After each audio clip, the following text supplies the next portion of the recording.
jo tur slēpjās lielākais resurs, kā tu vari vislabāk pelnīt naudu, caur ko, kādi var būt bloki. Jābūt kāda enerģijā, lai es varētu satikt savu partneri, kāds partneris man vislabāk der. 7. enerģijai šādi izskatās vizuāli līderis, kurš ir izlēmis, ka viņš ies uz priekšu. Tu biji kaut kādā, nezinu, varbūt tu biji kaut kādas abjuzīvas attiecībās, bet bezapziņa tevi bloķē, tu tagad domā, varbūt tagad īstais laiks. O jā, šis man ļoti, ļoti strādā un agrāk. Karjera un attiecības ir tops, vienmēr. Kas tur, kad tur mans tas īstais nāks? Tad, Tatjana, sveicam tevi Jauno psiholoģiju centrā, atkārtot ciemos. Pastāsti, par ko mēs šodien runāsim? Ar ko tu šodien atnāci? Šodien es atnācu ar tēmu likteņu matricu. Es aptuveni zinu, tā ieskatiski zinu. Jā. Ko tu tieši zini par likteņu matricu? Es zinu, ka tā ir smuka tāda uzzīmēta matrica, tas ir viens. Bet cik es esmu tā no malas dzirdējusi, jo pat es nekad tā dziļi neesmu tajā gājusi iekšā, bet ka tur tu vari uzzināt dažādus savus tādus varbūt grūtos posmus, kā iziet, un dažādas lietas, kas ir bijušas pirms tam, un kas ar tevi varētu notikt arī kaut kādā nākotnē. Vienmēr sakot, tā varētu būt tāda kā instrukcija savai dzīvei. Dzīves instrukcija. Jā, tad šo metodi izstrādāja Natāļa Ladini 2006. gadā, un tāda galvenā doma, ka šī metode viņa apvieno sevi numeroloģiju ar taro. Un šī metode izmanto tikai vecāku arkānu. Taro vecāku arkānu. Vispār šīs metodes tāds ķirsītis ir tas, ka šī metode izskata ļoti daudz karmiskos aspektus un arī dzimtas aspektus. Bet man ir tagad jāmācās gan taro, gan tad, kad es mācos, kā vispār ir.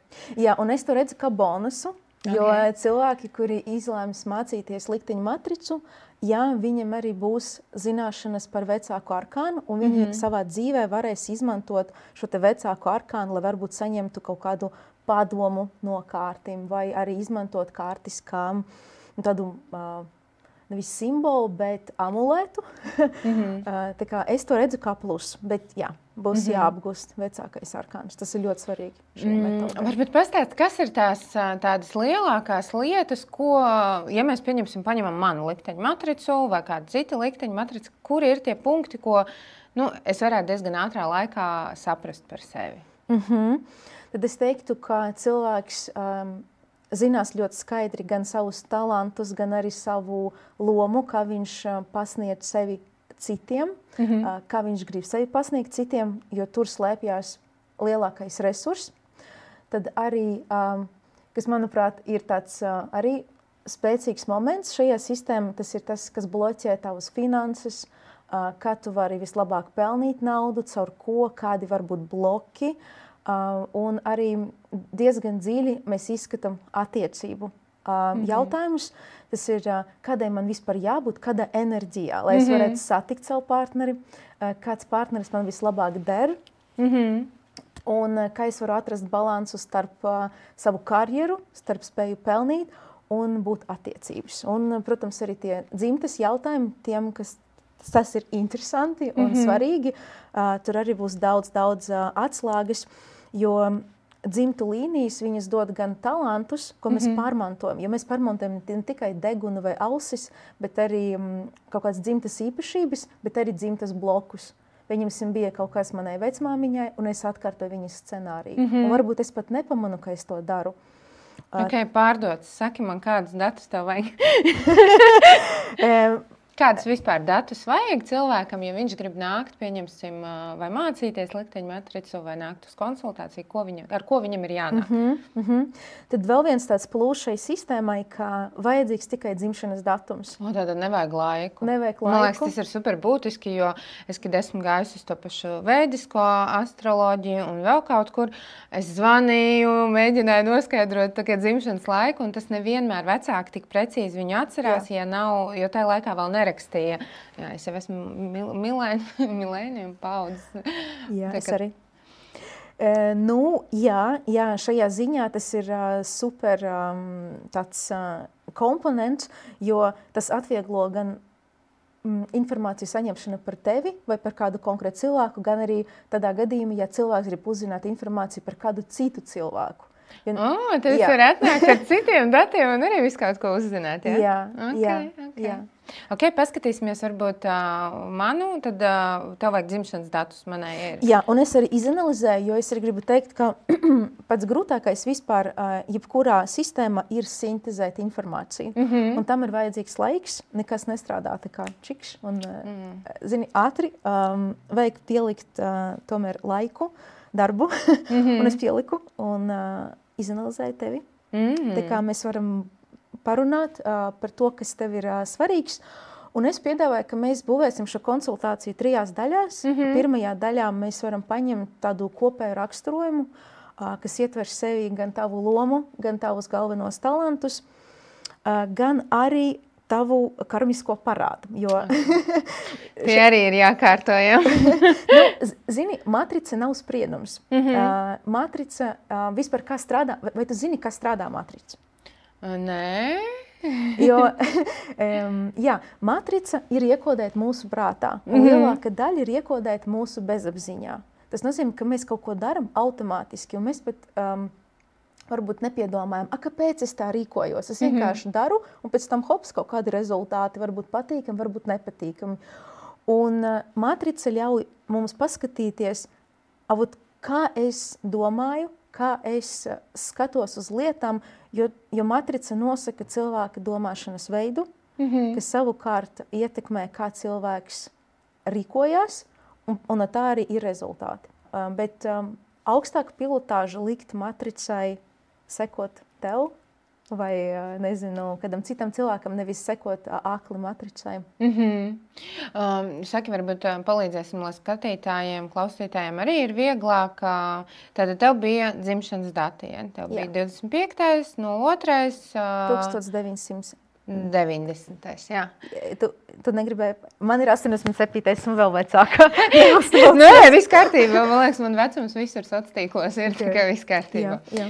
Tad vienkārši, lai varbūt kāds cits var parēķināt, un tad tu izrēķini tādu kopējo skaitli, vai tu kaut kā pastāst tieši varbūt tekstu? Kursos mēs to daram manuāli, un tas ir diezgan sarežģīts process, bet ja cilvēks grib apgūt šo sistēmu, tad ir svarīgi, kā vispār veidojās šis aprēķins, jo tad mēs spējam savienoties ar sistēmu, jo, es arī vienmēr parakstu, redzu ar roku, jo vispār skaitās, ka vienmēr, kad mēs strādājam ar klienta datiem, mums vajag parakstīt matricu vai horoskopu uz lapas, jo tad mums ir spēja savienoties ar cilvēku enerģiju, tā fiziski, bet protams, ir kalkulatori internetā, un jebkurš cilvēks var, es domāju, ierakstīt internetā likteņa matrica kalkulators un aprēķināt, bet, es domāju, ka tur būs sarežģīti vienkārši ar tiem raksturojumiem, jo sistēma pati dod automatizētus raksturojumus, un mums katram vajag viņus pielāgot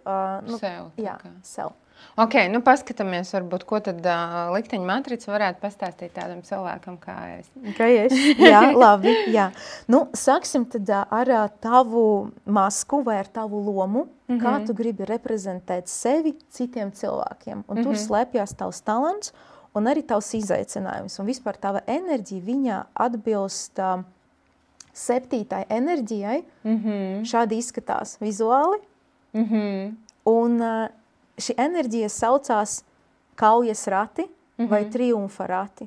Un šī enerģija vispār ir par to, ja tu varbūt redzi šo cilvēku, kurš ir ļoti tāds mērķtiecīgs līderis, kurš ir izlēmis, ka viņš ies uz priekšu. Un tu arī citiem visticamāk, tu tagad pakomentēsi, ja tu labāk zināsi, rādi tādu tēlu, ka tu esi strādīga, mērķtiecīga, ambicioza, ka tu vienmēr esi kustībā un gribi rezultāts.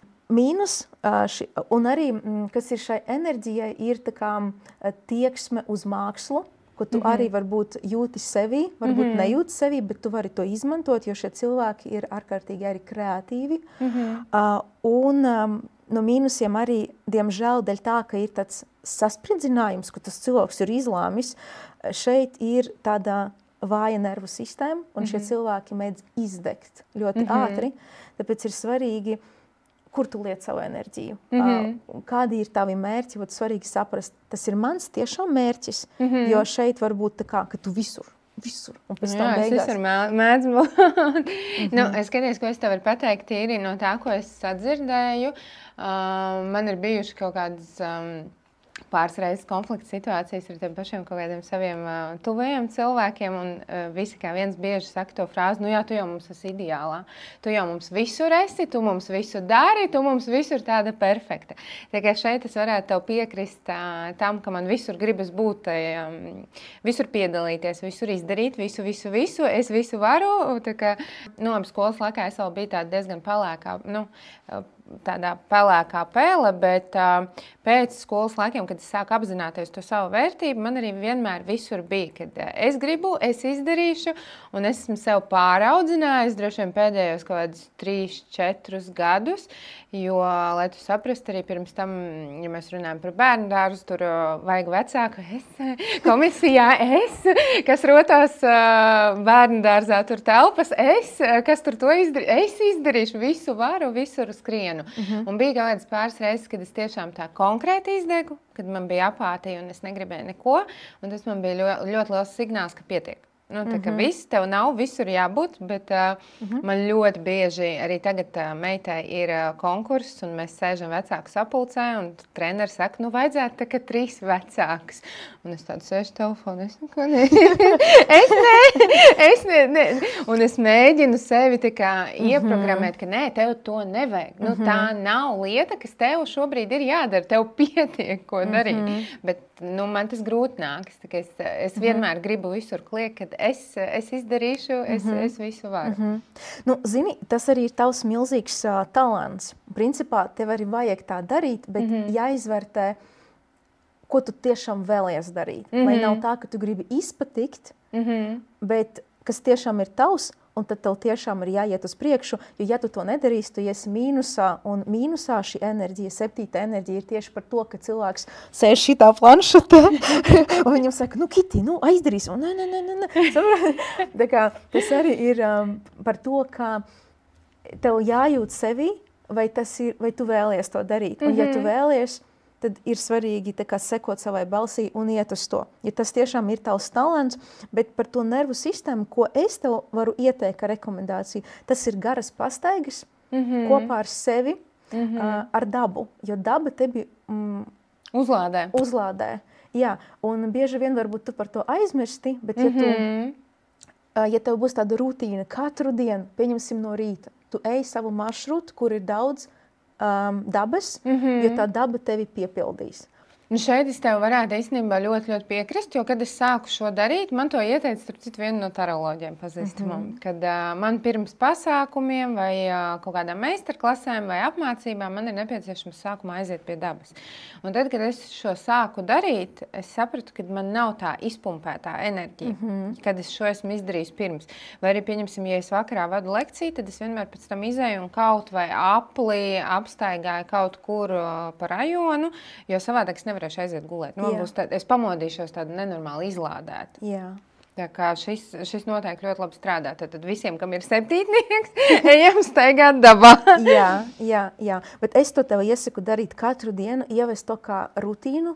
Kā tad es to darīšu to katru dienu? jo tiešām tas tev dos milzīgu resursu. Varbūt tev liekas, ka tas tā kā aizņem tavu laiku, bet ilgtermiņā tu redzēsi, ka būs super rezultāti. Ar riteni skaitās braukt? Galvenais, lai tu būtu viena pati un lai ir daudz dabas, un mums varbūt nav tagad laiks par to runāt, bet arī var ņemt enerģiju no dabas, tu vari savienoties, pieņemsim, ar kokiem. Iet samīļot.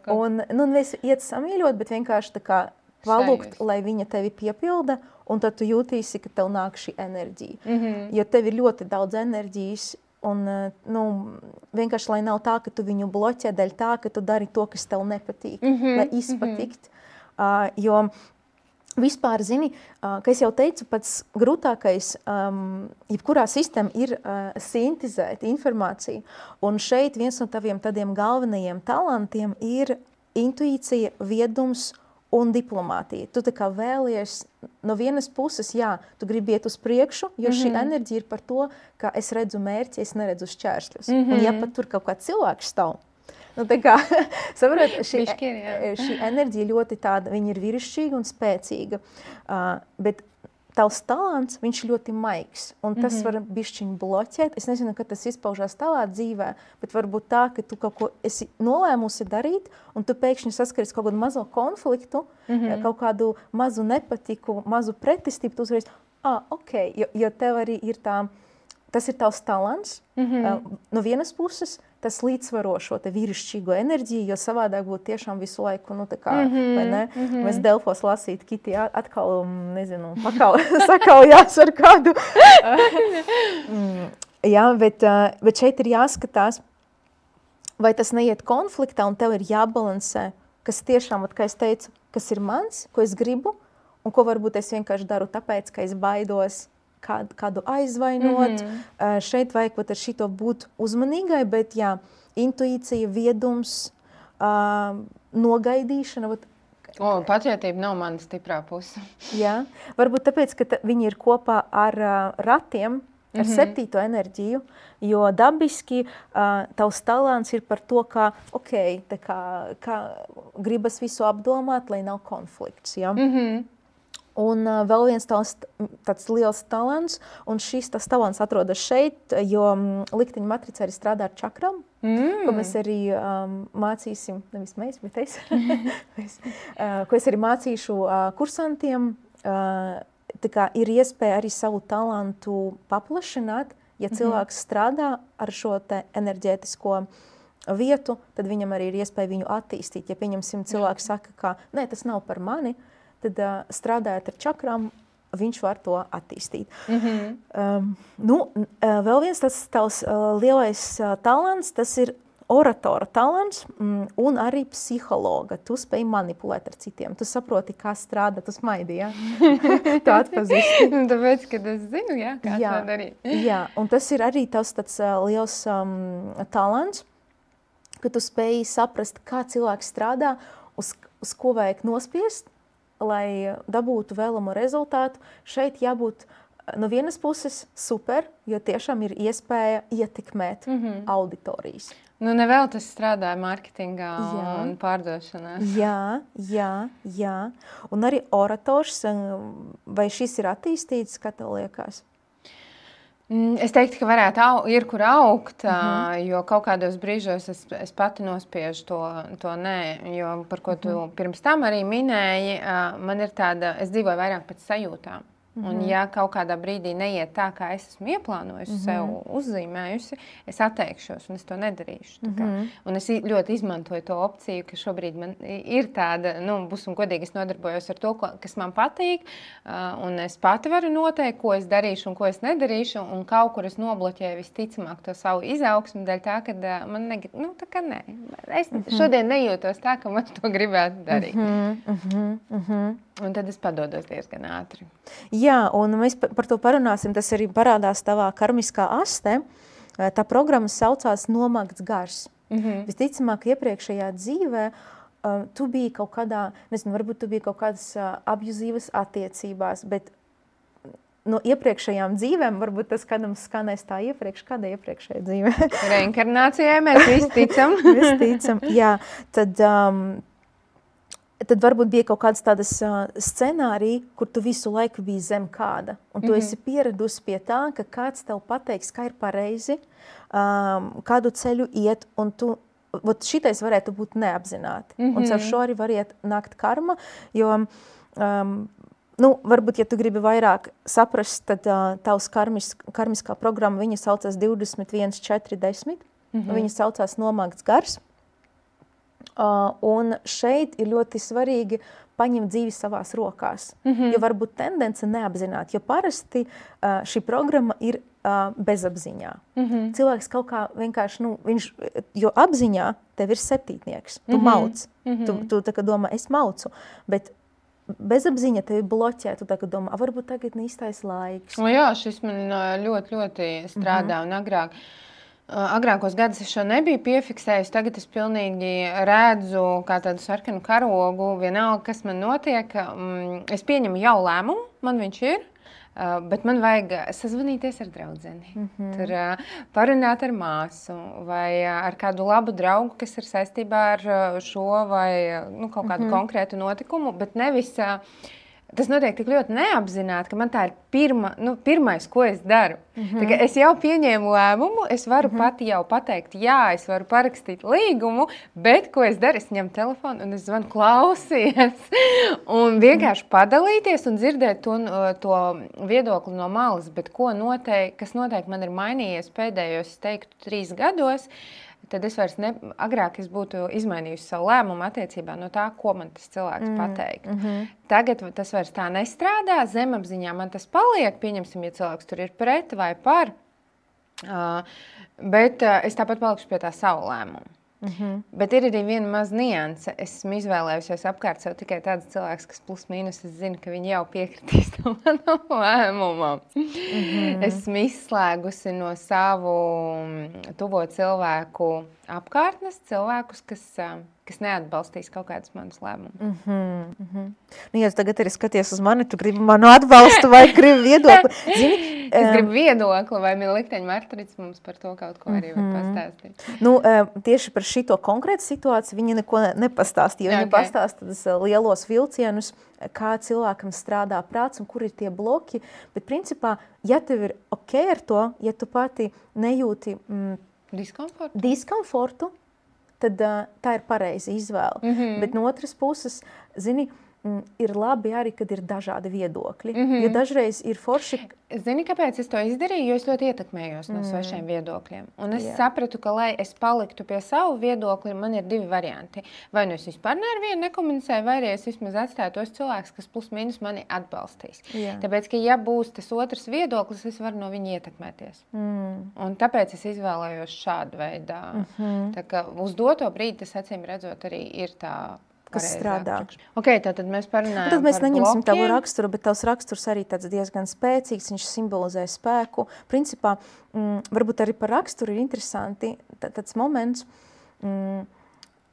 ziniet, viens ir, ko mēs reprezentējam citiem, bet otrs, kādi mēs... Kas tad ir iekšā, kāda mēs esam iekšā. Un man ir tāds jautājums, tu vispār zini, vai varbūt tev ir kaut kādi instrumenti, kā vispār saprast, kāds ir cilvēks patiesībā? Tagad tas, kurš man sēž pretī, tu domā? Jā, vispār. Bet ne intuīciju ziņām, bet lai tu varētu tiešām redzēt cilvēks, kā viņš... Es tev nevaru tā konkrēti pateikt. Pirmkārt, pēc sajūtām es ļoti uzticos savai intuīcijai, un es parasti nolasu ļoti viegli cilvēku, bet ir arī kaut kādi žesti, skatiens, ķermeņa forma, pat sejas forma, tas, kā cilvēks uzvedās. Esmu diezgan daudz lasījusi par ķermeņa valodu. Ķermeņa valodu, jā, un es diezgan spēju nolasīt to, cik cilvēks varbūt ir patiesis, kuros brīžos viņš melo un tā tālāk. Man gribas tā domāt, un standartā šis arī man nav pievīles. Bet piekrīt, ka šis ir vairāk tā kā mūsu pieņēmums. Jā, protams. Tas ir, man liekas, ka es tā kā nolasu un tā saprotu. Bet vairāk es teiktu, ka es paļaujos uz savu intuīciju. Jo tā mani, tad, kad es sāku tiešām dzīvot pēc savas intuīcijas, pēc savām tādām iekšējām sajūtām, es sapratu, ka Dievs, man tik viegli palika dzīvot. Tik vienkārši nevajadzīgais aizgāja prom, vajadzīgais sāka nākt ļoti lielos apmēros. Tāpēc. Jā.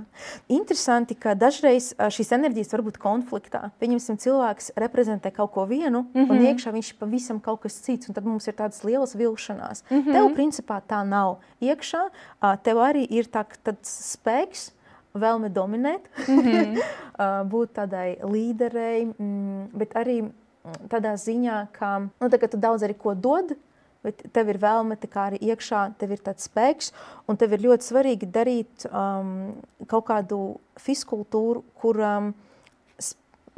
padara tavu ķermeni spēcīgāku. Ja tad tu sazimējies ar savu iekšējo būtību, tad tu jūties gatava iet tālāk. Jo ja iekšā tev nav tas spēks, iekšējais, tā kā, ka tu jūties tā kā spēcīga. Tas varētu būt zināšanas arī, tas varētu būt vienkārši, ka fiziski tu esi ļoti tā kā spēcīga, labi izskaties. Tas iedarbina arī tavus ratus. Tā kā tas ir tāds padoms tev, un es tev iesaku dejas, mēs jau par to runājam bišķiņa aizkulisēs, jo tā ir labāka praksa, tāpēc, ka tas atver vairākus, man liekas, uzreiz gan fizisko, gan tādu garīgo, tas atver. Jā, un arī atvers tavu artistismu, kas palīdzēs tev ar karjeru, jo es nezinu, vai mēs tagad varēsim aiztikt arī finanses, bet tev ļoti tā kā ieteicams caur ķermeni, jo tad tu varēsi tā kā labāk sevi pasniegt. Un dejas, viņas māca gan sievišķību, gan viņi stiprina ķermeni. Tā kā tur ir tāds kombo. Kā vispār ir ar likteņa matricu un tām pašām finansēm? Ko cilvēks var redzēt? Pat ja mēs varam paskatīties manu, bet arī es domāju, ka skatītājiem ir interesanti. Tās ir, manuprāt, dzīvē ir 3 lietas. Tās ir nauda, attiecības un kas mums bija trešā? Bija viena trešā, kas vēl bija tāda visaktuāla. Ar ko nāk parasti par likteņu? Es domāju, ka nauda, sevis meklējumi. Vienkārši saprast, kas es esmu, kur man jāiet. Jā, bet karjera un attiecības ir tops, vienmēr. Kad tur mans tas īstais nāks? Vispār likteņa matrica, viņa dod ļoti daudz informācijas par finansēm. Bet vai nav tā, ka finanses un attiecības tā kā, ir diezgan saistītas savā starpā? Tas ir kā kuram. Vienam cilvēkam tiešām nauda var nākt caur attiecībām, ka pieņemsim tev. Paldies! Mans īstais un vienīgais, kas vēl aizvien nav atnācis. Jā, bet citam cilvēkam varbūt savādāk, tas viss ir ļoti individuāli, bet matrica, viņa vispār parāda, pirmkārt, profesijas, kuras tev vislabāk piestāv, kuras tu gribētu. Vai tā, varbūt ne par kuram tev maksātu, bet kuras tu tiešām vēlies no sirds. Tas ir blogošana, darbs ar ārzemniekiem un darbs ar jaunām tehnoloģijām. Vai tā ir? Welcome, es tur aptuveni arī esmu. Tikai man neviens pagaidām nemaksā par to. Visticamāk, tu gribi būt tas bloģeris, bet tas arī, ja mēs ejam atpakaļ pie tām dejām, tas tev palīdzēs. Ja tu to darīsi, un pat ja varbūt, kāds arī vēlās attīstīt savu artistismu, tad arī var to darīt, pieņemsim, mājās. Kaut mājās pie spoguļa, ja varbūt nav tāds iespējas aiziet uz kaut kādām dejām, kuras kaut ko maksā, ja varbūt tagad nav tāds iespējas. YouTube un aiziet. YouTube varbūt vienalga, tu negribi sēdēt un skatīties. Kad ir spogulis un muzika? Nē, es domāju tā, ka tu ieslēdz YouTube to pašu deju un sēdi un mācies. Man liekas, šobrīd mūsdienu laikmetā ir tik daudz iespēju atrast. Jā. Bet tas ir tas, kas tev patiktu. Tas, par ko tev maksātu, tas ir padomdevēja darbs. Meistarklases, tev vislabāk vispār ir strādāt no skatuves, jo tu esi enerģētiskais donors dabiski, bet tev ir... Es gribu teikt, ka ļoti daudziem cilvēkiem mums vispār piemīt negatīva domāšana, bet ne visiem viņai ir tik liela nozīme uz karmu. Un tavā ziņā tas ir tieši ietekmē finanses. Varbūt kādam tas ietekmē kaut kādu citu dzīves sfēru, bet tev tas ietekmē finanses. Kāpēc? Jo tas, kas bloķē tavu naudu, ir enerģija 19, kas ir saules enerģija. Un saules enerģija, kur viņa ir? Saules enerģija, skatītāji, viņa ir par to, ka cilvēks ir piepildīts ar pozitīvām domām. Bet mēs, no vienas puses, viss saka, fake it till you make it, ka tu vari vienkārši tā kā samelot visiem, bet īstenībā cilvēki tāpat kā tu jūti intuitīvi, arī cilvēki to jūti intuitīvi. Un mēs varam kādu, bet dziļajā slānī mēs nevaram nevienu apmānīt, jo cilvēki jūt. Un šeit ļoti laba praksa ir budisma praksa no rītiem, kad cilvēks pamodās un satjuno sevi pozitīvai dienai. Kad viņš vienkārši taisa šo te labestības praksa, kad tu pamodies, kad tu pateicies par to, ka tu esi veseli. Jo tā padomāt, tev ir tik daudz, tev ir jaunība, tev ir laiks. Es par to visu laiku saku, kad es arī pateicības rakstu. Jā. Varbūt tu jau to dari, un tas tiešām vienkārši, es iesaku tev to ievest kā rutīnu, ja tas atkal, tāpat kā pastaigas, tas kardināli mainīs tavu dzīvi, es domāju, es tā tev iesaku, ka tu tiešām no rītiem, jo ļoti grūti būt pozitīvai tad, kad jau sakrājās tā bagāža, kad mums jau lietus līst, atkal konta nav naudas, šitie vēl man tie... Kitī pamostās un iziet gaišās drēbēs par kādu negatīvo domāšanu, es šobrīd runāju. Ārā līst lietas, es izēju ārā un smaidu gaišās drēbēs. Bet, varbūt, ka tiešām tā ir, šim es piekritīšu, ka tā ir bijis, es ļoti agrāk koncentrējos uz vienalga, kas notika, man bija slikti.lv, un es ļoti ieciklējos uz tām lietām, kad kaut kas neizdodas. Šobrīd man ir tā, neizdodas, ok, nāks cits, un pēc principa šī aizmirsīsies. Jā. Bet, tas bija ilgs darbs. Tas nav 1 gads, tas man prasīja aptuveni kaut kādus 4 gadus, lai es šādi varētu un tāpat kaut kādos brīžos tas aizbergs nāk uz augšu un es ieslīgstu tādā kā, varbūt man neko nevajag un šitas man nesanāk un tas man neizdodas, bet tādā ikdienas dzīvē esmu iemācījusies to kontrolēt. Es vispār esmu kontrolas cilvēks. Man vajag visu saprast, visu izzināt, lai es spētu tad visu kontrolēt. Bet mēs lēnām tuvojamies nobeigumam, varbūt tad mēs varam skatītājiem vēlreiz uzsvērt, kuras ir tās lielākās lietas, ko mēs varam iedot caur likteņu matricu, kāpēc noteikti vajadzētu vismaz papētīt šo nozari. Tad es teiktu, ka tādi lielāki akmeņi, ko cilvēks iegūst no šī kursa, ja mēs runājam par bāzes kursu, jo mēs sadalījam šo te lielo kursu 2 daļās, bāzes kurs un tad ir advancēts kurs. Tad bāzes kursā cilvēkam būs izpratne gan par saviem talantiem, gan par savu lielāko karmisko bloku, arī dzimtes aspekti, finanses, gan kas bloķē, gan caur ko vislabāk pelnīt, gan arī tā kā, šī tēma ļoti tā plaši būs arī izpētīta, gan arī attiecības, kas, manuprāt, ir ļoti forši, ka cilvēkam būs arī zināšanas, informācija, kāda enerģija jābūt, ja, pieņemsim, tev ļoti piestāv ārzemnieki būt atvērtai, jo arī attiecību ziņā šeit parādās, ka, pieņemsim, ir tā tendence, ka visi neder. Būt ļoti kritiska. Man der ļoti maz, man šobrīd neder neviena. Tas trauc, tas tieši bloķē. Tev tieši vajag tieši atvērtai būt. Kur tu zinātu, kādi tur tie kandidāti nāk?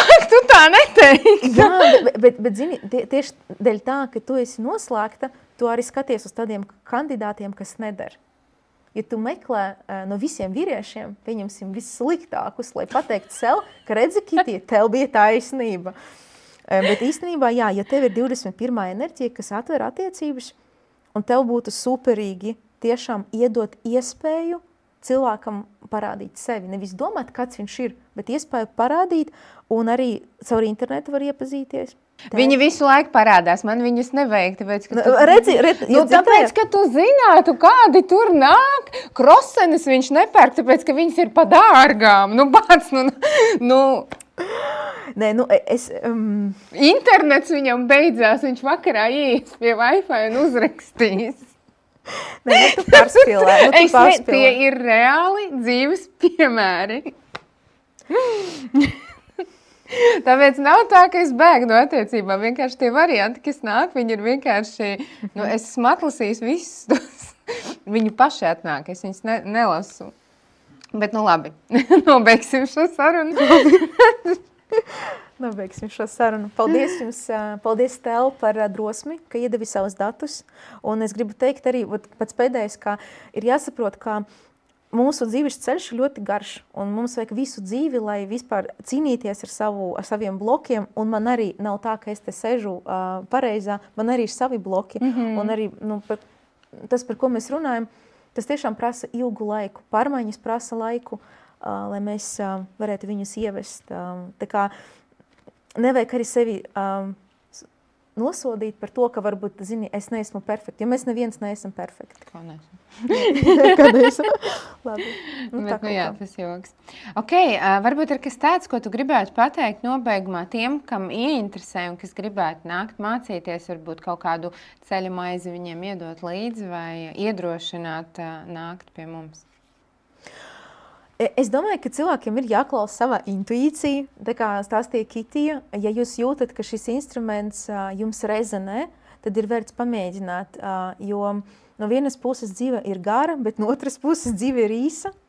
Un, ja ir šis impuls, tad labāk ļauties, jo es domāju, ka jums patiks un jūs iegūsiet ļoti daudz.